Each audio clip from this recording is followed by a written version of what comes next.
Shalom dan salam damai kepada semua sahabat Borneo Apostolic Channel. Hari ini, petikan Injil yang ingin saya kongsikan diambil daripada kitab Lukas bab 3 ayat 15 hingga 22. Saudara-saudari, di dalam pembacaan ini, Yesus dibaptis oleh Yohanes Pembaptis, dan setelah Yesus dibaptis, semasa dia berdoa, terbukalah langit dan turunlah Roh Kudus dalam bentuk burung merpati ke atasnya. Lalu terdengarlah suara, "Engkaulah anak yang kukasihi, kepadamulah aku berkenan."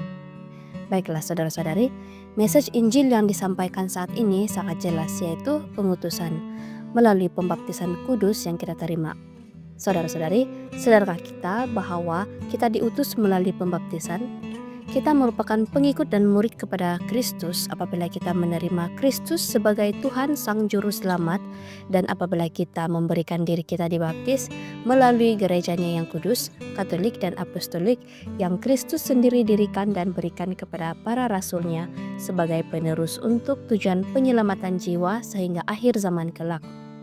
Saudara-saudari, di dalam pembaptisan kita juga turut diutus dan dijadikan imam, nabi dan raja yang berkongsi misi yang sama dengan semua para murid-muridnya yang pertama, termasuk Kristus itu sendiri.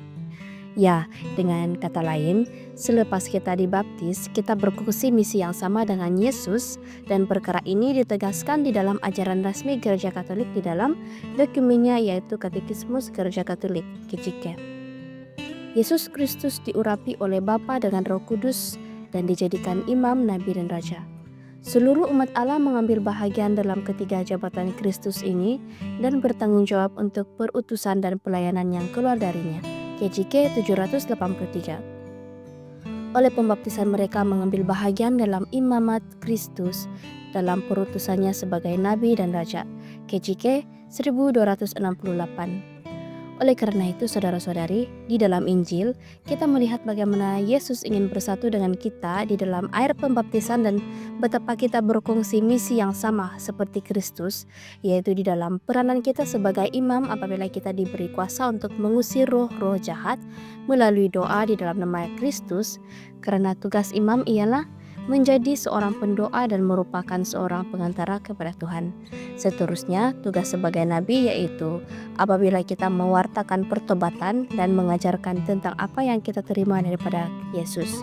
Serta tugas sebagai raja yaitu apabila kita harus melayani orang-orang yang sakit, tertindas dan memerlukan menggunakan masa tenaga, bakat dan rezeki yang kita ada, karena di mata Tuhan menjadi raja bukan semata-mata didirikan di atas kuasa politik dan ketenteraan, tetapi di atas dasar pelayanan yang saling memberi dan kasih yang penuh kerendahan hati. Kesimpulannya, saudara-saudari, kita dipanggil, dipilih dan diutus melalui pembaptisan kita, dan sudah semestinya kita mempunyai peranan yang sungguh penting dan istimewa sebagai imam, nabi dan raja kepada dunia ini. Percayalah saudara-saudari, dunia ini menawarkan kita kesenangan, tapi kita bukan dipanggil untuk hidup kesenangan duniawi ini, tapi kita dipanggil untuk melakukan perkara yang hebat.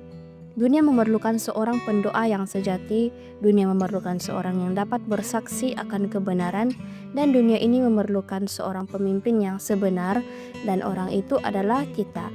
Dan perkara ini hanya akan berjaya jika kita benar-benar hanya bergantung dan berharap kepada rahmat Tuhan di dalam sakramen-sakramennya dan kehidupan berdoa yang sungguh-sungguh tanpa putus asa dan kerendahan hati. Tuhan memberkati.